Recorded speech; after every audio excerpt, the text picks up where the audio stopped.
Shalom, que Dieu vous bénisse. Nous allons continuer notre étude biblique. Nous allons remettre ce temps entre les mains du Seigneur.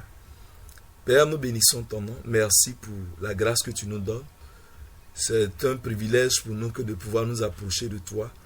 Quand tu dévoiles à nous ta parole, Seigneur, c'est un privilège. C'est une grâce que tu nous donnes. Viens encore ce soir et aide-nous, ô Dieu. Révèle-toi à nos cœurs et permets que ta parole, Seigneur éternel, soit claire pour nous pendant que nous cherchons à mieux te connaître. Instruis-nous au nom de Jésus-Christ. Amen. Nous avons commencé à parler de la personne et l'œuvre de Christ. Nous avons déjà abordé dans une première phase la personne de Christ. Nous avons vu Christ en tant qu'homme, en tant que Dieu. Et nous sommes maintenant en train de voir l'œuvre que Jésus est venu accomplir sur terre. Et dans cette phase-là, nous avons, au cours de la séance passée, commencé à voir la situation de l'homme. L'homme qui avait été fait à l'image de Dieu et qui a été séduit par le diable et donc qui a désobéi à Dieu et qui a perdu cette vie que Dieu lui avait donnée. La vie de l'homme, à l'origine, c'était la vie lumière, la vie de Christ qui était en l'homme. L'homme était à l'image de Dieu. Malheureusement, il a écouté la voix du diable et en désobéissant à Dieu, donc il s'est déconnecté de la source de sa vraie vie. Donc l'homme tel qu'il a été créé par Dieu est mort en réalité. Dieu avait dit à Adam, le jour où tu mangeras de ce fruit, tu mourras. Donc l'homme a connu la mort spirituelle et il a perdu l'image de Dieu, si bien que tous les enfants qu'il a fait par la suite sont des enfants qui portent sa propre image à lui. Nous avons vu cela la dernière fois. Aujourd'hui, je voudrais qu'on puisse s'attarder un peu sur la gravité du péché. Le péché, quoique beaucoup de personnes pensent que ce n'est pas quelque chose de très très grave. Beaucoup voient certains péchés comme n'étant pas graves et on classifie les péchés en disant qu'il y en a qui ne sont pas aussi graves que d'autres, qui sont plus graves. Et il est bon de savoir comment est-ce que Dieu voit le péché. D'abord, il faut savoir que tout ce qui est péché est mauvais. Il n'y a pas de péché qui conduit en enfer et de péché qui ne conduit pas en enfer. Tous les péchés peuvent conduire en enfer. L'impudicité peut emmener en enfer, comme le petit mensonge peut emmener aussi en enfer. Donc, il faut savoir que le péché est grave. Ce qu'il faut savoir, c'est que la nature qui pousse l'homme à faire le péché est une nature de rébellion, une nature qui est ennemie de Dieu. Et Dieu ne peut pas cautionner la communion avec cette nature-là. Dans la parole de Dieu, nous voyons, quand nous regardons le cas d'Adam et Ève, qui ont été créés à l'image de Dieu, des gens qui faisaient la fierté de Dieu, que Dieu appréciait, que Dieu aimait, mais dès lors que le péché est entré dans leur vie, ce qui est arrivé, c'est que Dieu les a chassés automatiquement de sa présence. Cela montre à quel point la question du péché est quelque chose de grave. Ce n'est pas que Dieu n'aimait pas Adam et Ève, mais il est clair que le péché ne peut pas rester dans la présence de Dieu. La Bible dit, les yeux de l'Éternel sont trop purs pour regarder le péché. C'est dit dans Habakkuk, les yeux de Dieu sont trop purs pour regarder le mal. Il ne peut pas supporter la vue du péché. Quelle que soit la personne, que ce soit quelqu'un que Dieu aime, quelqu'un que Dieu apprécie, mais dès lors que le péché se trouve dans la vie de cette personne-là, Dieu ne veut pas regarder cette personne-là avec un regard qui puisse être joyeux. Remarquons que dès que l'homme et la femme ont commis le péché, Dieu est venu à eux et il leur a prononcé la sentence qu'ils méritaient. Et immédiatement après cela, il les a chassés de sa présence. Il les a chassés du jardin d'Éden. Il les a chassés du lieu où ils auraient pu rester en communion avec lui. Il les a mis hors de ce lieu et il a positionné des anges à la porte du jardin pour ne pas que l'homme puisse retrouver le chemin pour entrer dans le jardin. Donc, le péché ne peut pas rester dans la communion de Dieu. Là où il y a péché, il faut que le péché quitte devant le Seigneur. La Bible dit également que Lucifer, qui est appelé aujourd'hui Satan, était un ange glorieux qui conduisait l'adoration, la louange, celui qui apportait la lumière devant le trône de Dieu. Il servait Dieu. Et Dieu certainement l'aimait en tant que sa créature. Dieu lui avait donné une position élevée parmi les anges. Mais dès lors que le péché de l'orgueil s'est trouvé dans le cœur de Lucifer, Dieu l'a chassé du ciel. Et il est devenu Satan que nous connaissons et que nous haïssons. C'est bien de noter que Satan était un ange, mais le péché a fait de lui ce qu'il est aujourd'hui, le prince des ténèbres. Donc tous ceux qui pensent que le péché n'est pas aussi grave que ça et qui pensent qu'ils peuvent garder le péché dans leur vie, vivre dans le péché et quand même entrer au ciel, ils doivent savoir que Dieu n'accepte pas dans sa présence le péché. Dans l'Apocalypse, la Bible dit « Dehors les chiens, les impudiques, les idolâtres, les cupides et toutes sortes de personnes qui pratiquent le péché, et on met également le mensonge et ceux qui sont des lâches, ceux qui savent ce qu'ils doivent faire, ils savent qu'ils doivent se décider par rapport à Dieu et qu'ils hésitent à le faire. Même tout cela, Dieu dit dehors. Dans la Nouvelle Jérusalem, dans la présence de Dieu, dans la ville céleste, aucun pécheur ne sera admis. Donc il n'est pas possible qu'un homme puisse garder le péché dans sa vie et pouvoir aller auprès de Dieu. Donc la première chose que nous devons noter, c'est que le péché en lui-même nous sépare complètement de la gloire de Dieu.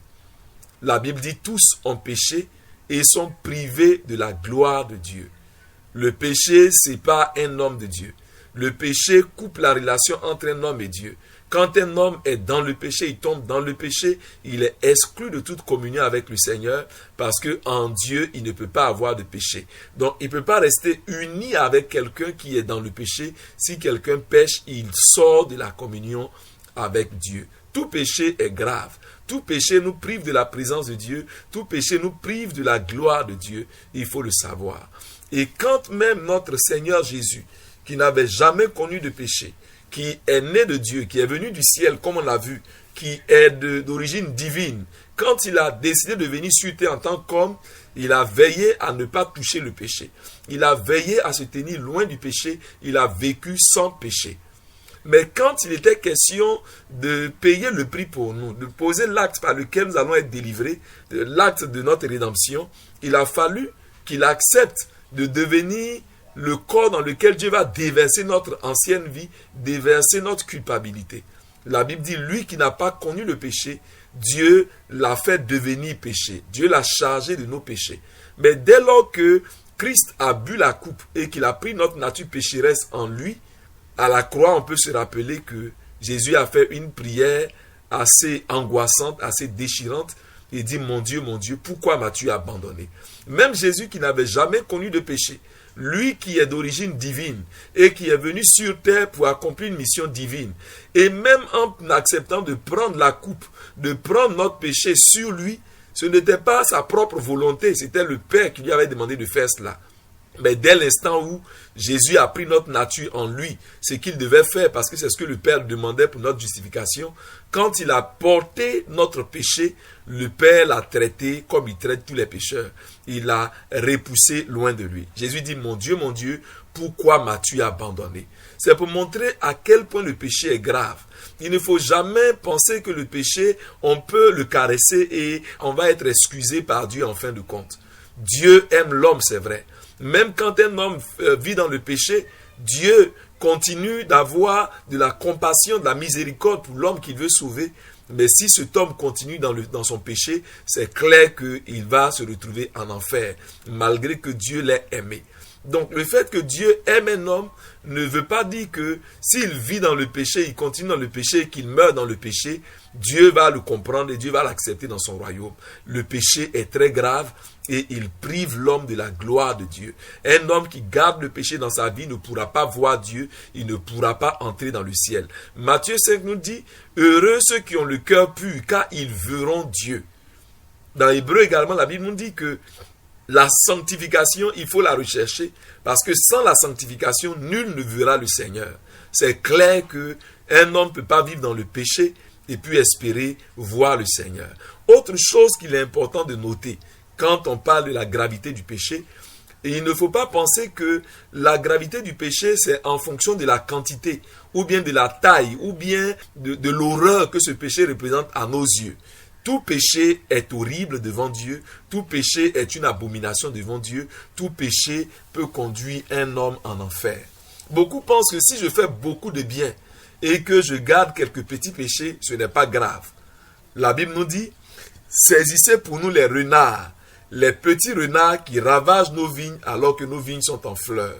Les petits renards, ce sont les petits péchés, ce que nous considérons comme petits péchés, alors que devant Dieu, le petit péché, comme le grand péché, selon notre définition toujours, les deux conduisent en enfer. Celui qui est un adorateur de Satan, qui est un idolâtre, qui est un buveur de sang, qui est un criminel, il ira en enfer s'il continue dans son péché.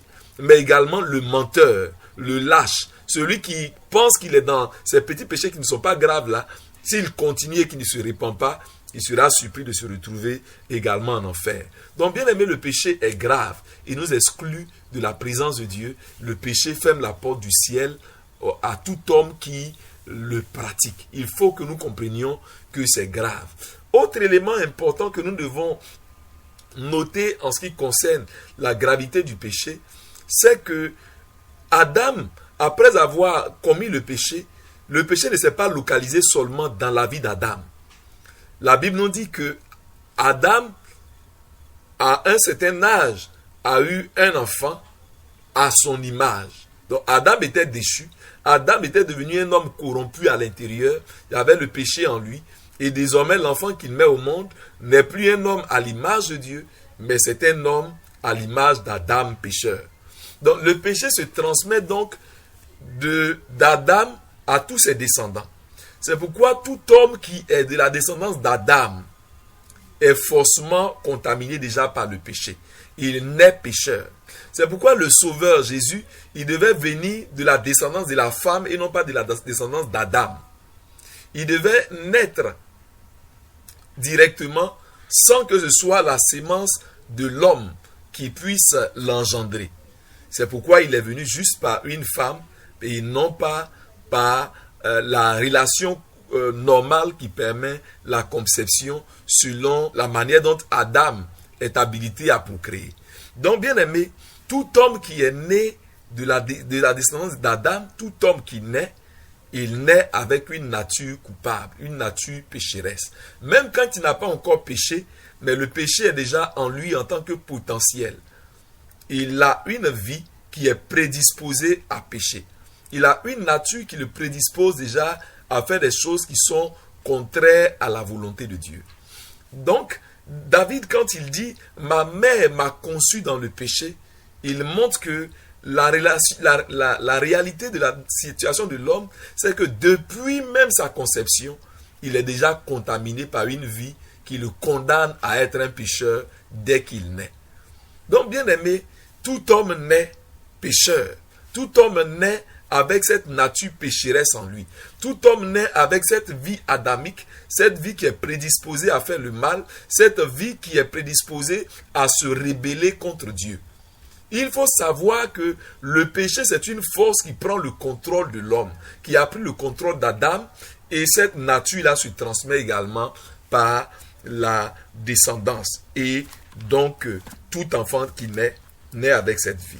Bien vrai que un homme peut avoir connu le Seigneur, être un homme de Dieu juste qui vit correctement, mais aussi longtemps que nous sommes dans ce corps-là, tout enfant qui naît naturellement est déjà contaminé par le péché. Même si le père est un grand prophète et que la mère également est une grande prophétesse et que les deux ont conçu l'enfant dans un moment de jeûne et prière et que l'enfant est né également dans un moment de jeûne et qu'il est né même à l'église, si cela était possible, il faut savoir que cet enfant, il naît avec une nature qui est déjà contaminée par le péché. Regardons dans Jean chapitre 3, retournons à l'entretien de Jésus avec Nicodème, Jean chapitre 3 à partir du verset 1. La Bible dit, « Or, il y avait parmi les pharisiens un chef des Juifs du nom de Nicodème. Celui-ci vint le trouver de nuit et lui dit, « Rabbi, nous savons que tu es un maître venu de la part de Dieu, car personne ne peut produire les signes que toi tu produis si Dieu n'est avec lui. » Jésus lui répondit, « Amen, amen, je te le dis. Si quelqu'un ne naît pas de nouveau, il ne peut voir le règne de Dieu. Nicodème lui demanda, comment un homme peut-il naître quand il est vieux? Peut-il entrer une seconde fois dans le ventre de sa mère pour naître? Jésus lui répondit, amen, amen, je te le dis. Si quelqu'un ne naît pas d'eau et d'esprit, il ne peut entrer dans le royaume de Dieu. Ce qui est né de la chair est chair, et ce qui est né de l'esprit est esprit. Ne t'étonne pas que je t'ai dit, il faut que vous naissiez de nouveau d'en haut. Donc, bien aimé, quand on s'arrête déjà à ce niveau, remarquons que Nicodème était un pharisien, un docteur de la loi. Les pharisiens, ce sont des religieux très rigoureux dans l'observation des rituels, des préceptes et tout cela. Il était également un docteur d'Israël. Jésus lui a dit, tu es docteur d'Israël. Donc Nicodème, c'était un serviteur de Dieu reconnu par la nation Israël. Il était un homme qui était connu. Un homme qui exerçait une fonction, une haute fonction dans la religion de son époque. Il était un docteur de la loi, il était un pharisien, un chef des Juifs reconnu. Mais voyez-vous cet homme qui allait vers Jésus, se disant déjà qu'il est serviteur de Dieu, se disant que lui, il était un homme bien, et il allait, selon lui, pour pouvoir reconnaître le ministère de Jésus, reconnaître que Jésus est quelqu'un qui vient de Dieu et que lui, il est au courant de cela. Il va trouver Jésus de nuit, il lui dit, nous savons que tu es un docteur venu de Dieu. Voilà un homme qui est prêt à présenter au Seigneur ce qu'il sait. Il est prêt à brandir sa connaissance, brandir son expérience, brandir le fait qu'il est capable de discerner ce qui est bon de ce qui n'est pas bon. Il est capable de discerner les vrais serviteurs de Dieu authentiques. Et pour lui, il va donc pour encourager Jésus, pour féliciter Jésus, pour lui faire des compliments. Mais remarquez que Jésus n'a pas laissé Nicodème aller plus loin que cela. Jésus l'a pratiquement interrompu en lui disant, si un homme ne naît pas de nouveau, il ne peut pas voir le royaume des cieux. Jésus est en train de dire à Nicodème, il y a quelque chose qui doit arriver. Parce que tant que tu portes cette vie naturelle, tu ne peux pas voir le royaume des cieux. Donc, la vie naturelle, un homme qui est né naturellement et qui n'a connu que cette naissance naturelle, porte en lui une vie qui ne peut pas voir le ciel. Porte en lui une vie qui est hostile au ciel, une vie qui est incompatible avec le ciel. Il a dit à Nicodème, tu ne peux pas voir et tu ne peux pas entrer. Donc si quelqu'un ne peut pas voir le ciel, comment il peut entrer?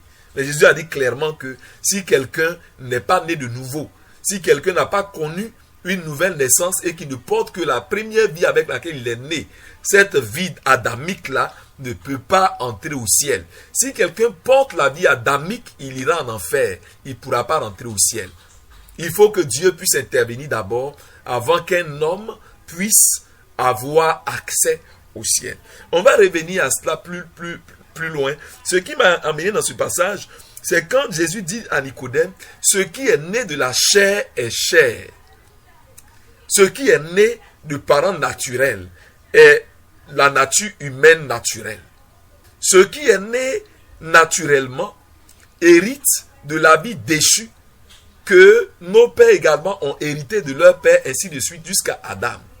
Or, cette vie-là, c'est une vaine manière de vivre. Cette vie, c'est une vie qui est corrompue. C'est une vie qui est rebelle à Dieu, une vie qui s'oppose à Dieu. Et la Bible dit, ce qui est né de la chair est chair. Or, l'homme naturel, l'homme charnel, l'homme animal, il ne peut pas recevoir les choses de l'Esprit de Dieu parce qu'il est séparé de Dieu. Parce qu'il porte une nature qui est ennemie de Dieu. Il ne peut pas.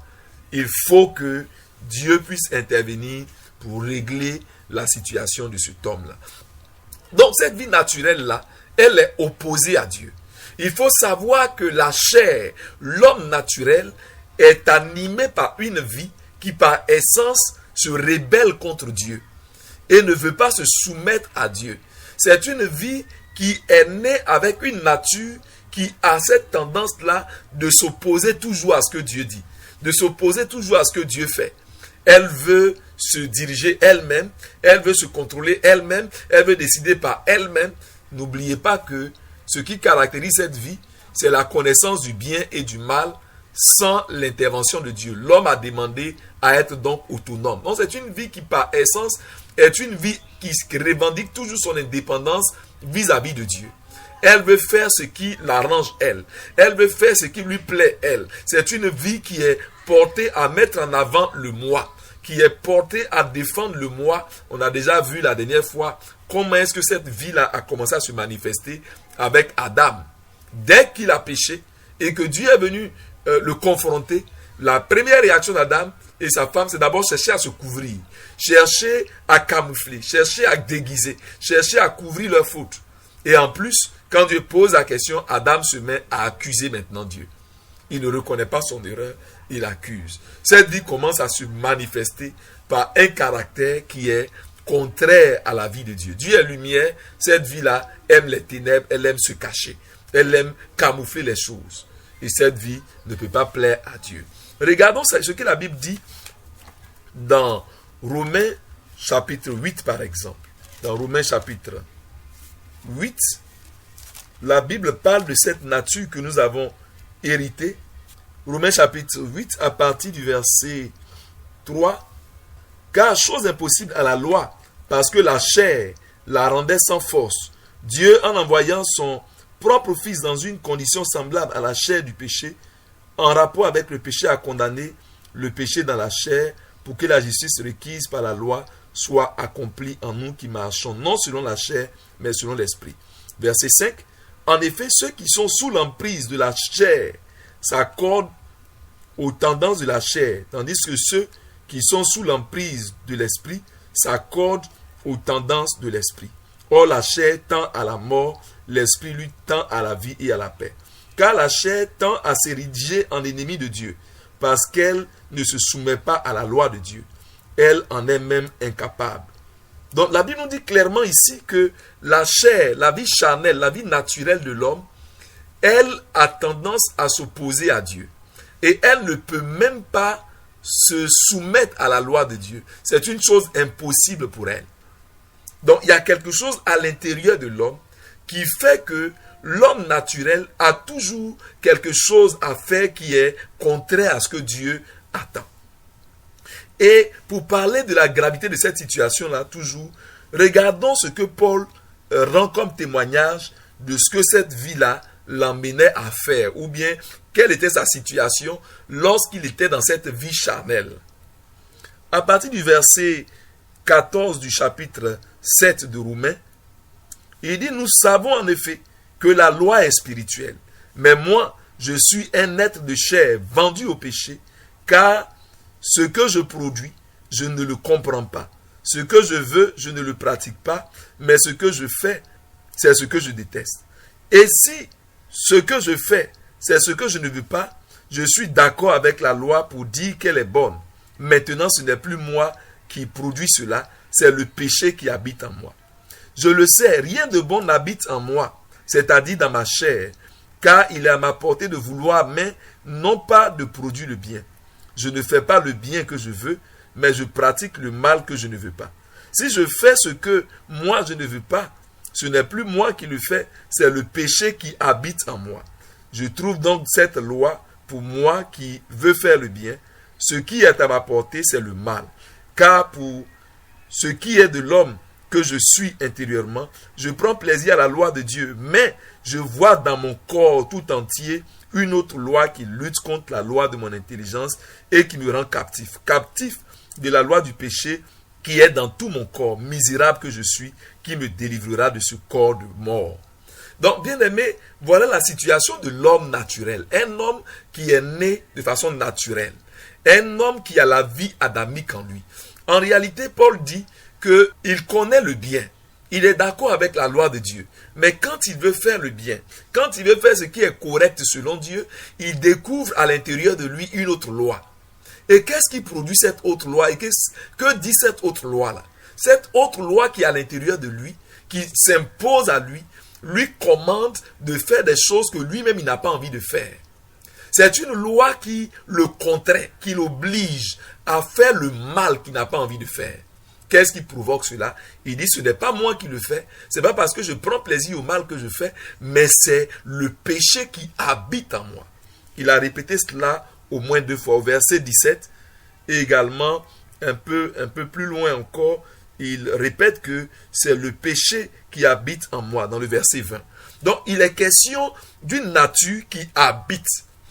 Je sais qu'on ne peut pas dire qu'une chaise habite dans une maison, même si la chaise est dans la maison. Mais Paul utilise l'expression habiter, comme s'il parlait d'une personnalité, comme s'il parlait d'une entité dotée de volonté. Donc, le péché, en réalité, ce n'est pas une chose quelconque. Le péché, c'est une vie. Le péché, c'est une personnalité. C'est pourquoi la Bible l'appelle le vieil homme. C'est une personne ténébreuse, une personne diabolique. C'est une vie diabolique, une vie spirituelle diabolique qui a pris le contrôle du corps de l'homme depuis que l'homme a péché. Rappelons-nous qu'on a dit que quand Dieu a créé l'homme, il a formé le corps de l'homme, mais à l'intérieur, il a mis sa propre vie, il a soufflé son propre souffle de vie. Donc, au départ, l'homme est le corps dans lequel Dieu habite. Donc, le corps de l'homme n'est qu'une habitation spirituelle. Dieu a fait le corps de l'homme pour que le corps de l'homme soit l'habitation de Dieu. C'est pourquoi la Bible nous dit après que notre corps est le temple du Saint-Esprit. Donc, le corps de l'homme n'est qu'une maison spirituelle. D'ailleurs, Jésus a donné l'exemple quand il parlait du cas où un démon est chassé d'un corps. On connaît certainement ce passage. Il dit qu'un démon est chassé d'un corps, il s'en va dans les lieux arides, il tourne. Et quand il ne trouve pas de lieu de repos, il se dit, je vais retourner dans mon ancienne maison. Et quand il revient et qu'il trouve la maison bien décorée, bien balayée, et qu'il n'y a pas celui qui l'a chassé, c'est-à-dire Dieu, alors il va prendre 7 autres démons plus méchants que lui, et ils viennent s'établir dans la vie de cet homme, et sa condition est pire. Qu'est-ce que le démon appelle sa maison? C'est en fait le corps de l'homme que le diable même voit également comme une maison. Parce que le corps de l'homme en réalité, c'est une maison spirituelle. C'est un temple dans lequel Dieu doit vivre. Et c'est Dieu qui doit être au contrôle de ce corps-là pour l'amener à faire ce que Dieu lui veut faire. Mais il s'est trouvé que l'homme a chassé Dieu de lui. L'homme, en obéissant au diable, a rompu le contrat entre lui et Dieu. Et désormais, son corps est devenu comme une maison, mais sans le propriétaire de la maison à l'intérieur.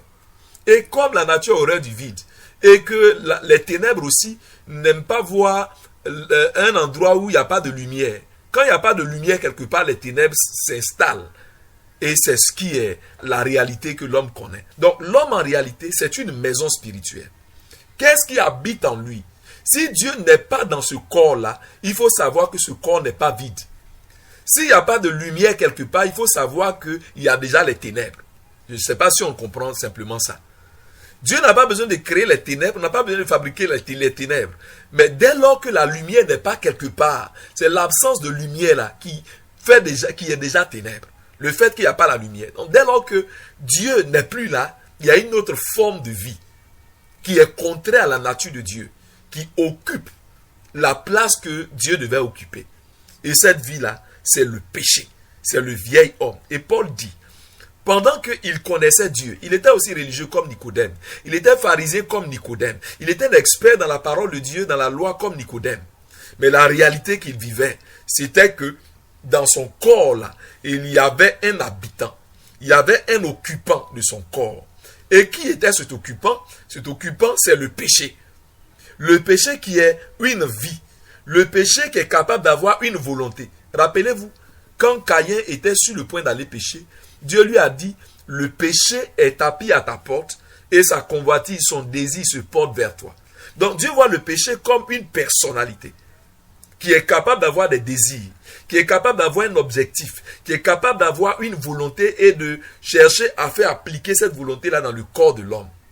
Donc quand Adam transmet cette nature à ses descendants, le diable, qui est aussi le prince des ténèbres, il s'associe à cette vie mauvaise-là pour contrôler le corps de l'homme.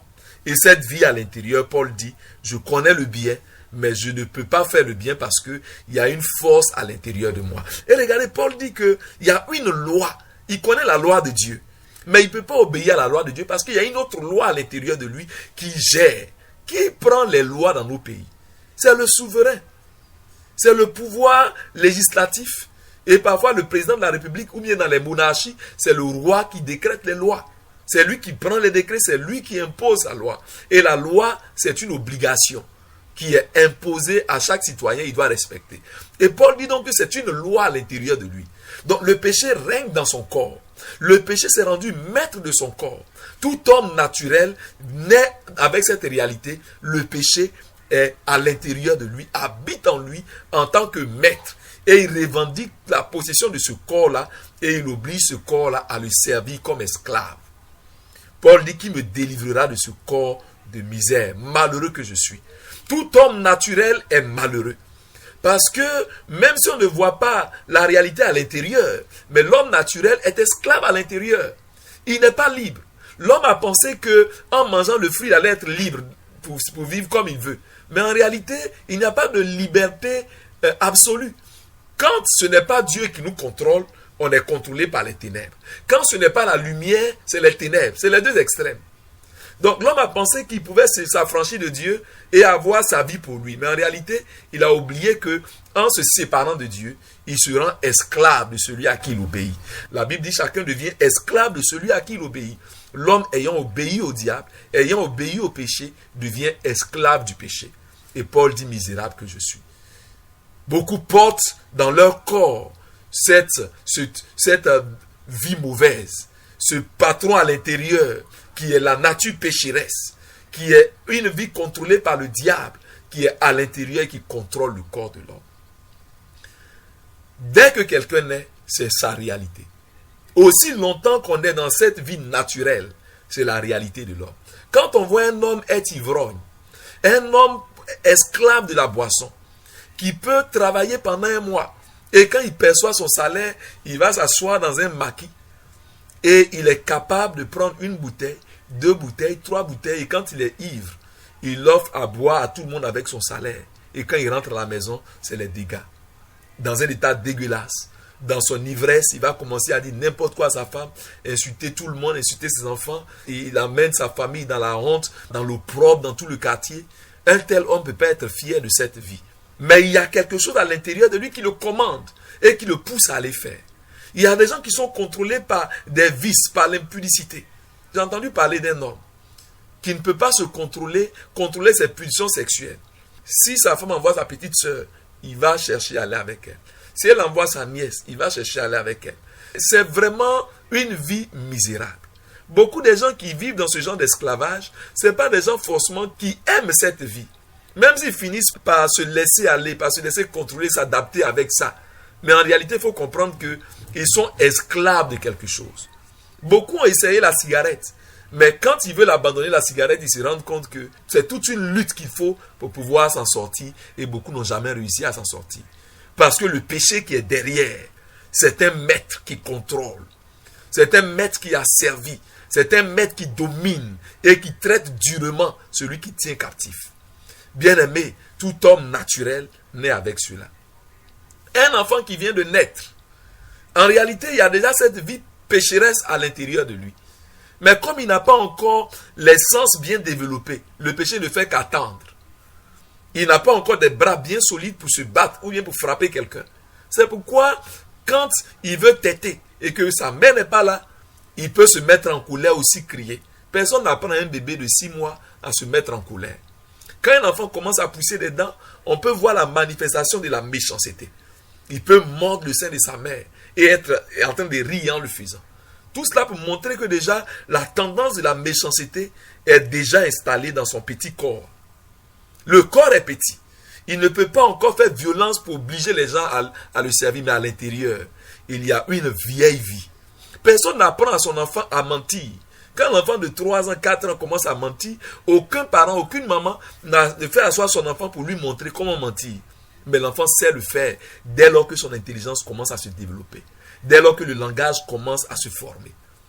Bien aimé, il faut savoir que c'est une vie qui rend l'homme esclave depuis sa naissance. Et tout homme naturel est esclave, qu'il le veuille ou pas. Il est né ainsi. Tant qu'il n'a pas rencontré le Seigneur qui délivre, tant qu'il n'a pas rencontré celui qui sauve son peuple de son péché, alors il demeure dans cet esclavage. Bien aimé, Nicodème était un religieux. La vie religieuse ne l'a pas délivré de l'esclavage. Il portait cette vie naturelle, cette vie charnelle, cette vie du vieil homme. Jésus lui dit, ce qui est né de la chair est chair. Bien-aimé, voilà la situation de l'homme. Le péché est grave. Il rend l'homme esclave. Et s'il rendait l'homme esclave pour lui faire du bien, ça pouvait se comprendre. Mais il rend l'homme esclave pour le détruire. Beaucoup de foyers ont été ravagés à cause de l'infidélité. Beaucoup de vies ont été rongées à cause de l'orgueil. Beaucoup de vies, de foyers, de familles ont été dévastées à cause de la colère. Ces choses-là ne sont là que pour détruire la vie des gens. Le péché rend l'homme esclave et misérable. Et le péché, si un homme continue à vivre dans le péché, qui n'a pas cherché la solution avec Dieu, il finira en enfer. Parce que le péché prive l'homme de la gloire de Dieu. Bien-aimé, Paul dit, misérable que je suis, qui me délivrera? Nous allons nous arrêter là pour aujourd'hui. Nous continuerons à parler des œuvres de la chair. Comment cette chair-là, cette vie charnelle se manifeste. On abordera cela avant de pouvoir parler de ce que Jésus est venu faire pour nous libérer. Je voudrais déjà qu'on puisse regarder nos vies. Est-ce qu'il n'y a pas des péchés mignons qu'on caresse parce qu'on se dit c'est pas grave? On se dit non, j'ai arrêté l'impudicité, j'ai arrêté la vie d'adultère, j'ai arrêté le vol. Donc ce qui reste comme orgueil, ce n'est pas grave. J'ai arrêté de commettre des choses scandaleuses. Mais maintenant, il y a un peu de mensonge, donc ce n'est pas grave. Bien aimé, ce sont de mauvaises justifications. Il ne faut jamais excuser le péché. Le péché n'est pas dans la vie de quelqu'un pour aider cette personne. Les petits renards ravagent des vignes et font de grands dégâts. Ce qu'on appelle petit péché peut finir par ruiner. Il y en a qui font de grands péchés, ils adorent le diable vis-à-vis. Ils adorent le diable en âme et conscience. Ils ont fait ce choix. Ceux-là vont aller en enfer, c'est vrai, mais ils ont fait le choix. Au moins, ils assument leur enfer. Mais ce qui sera dommage, c'est des gens qui sont dans l'église, qui ont abandonné beaucoup de gros péchés, mais qui ont laissé de petites choses dans leur vie. Rappelez-vous ce jeune homme riche qui est venu à Jésus parce qu'il voulait avoir la vie éternelle. Il a dit, qu'est-ce qu'il faut faire pour avoir la vie éternelle?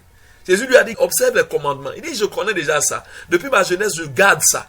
Quand Jésus l'a regardé, la Bible dit, Jésus le regarda et il l'aima. Jésus a aimé ce jeune homme parce qu'il a vu en lui un homme qui a fait des efforts. Un homme qui a montré quand même beaucoup de sérieux dans sa marche avec Dieu.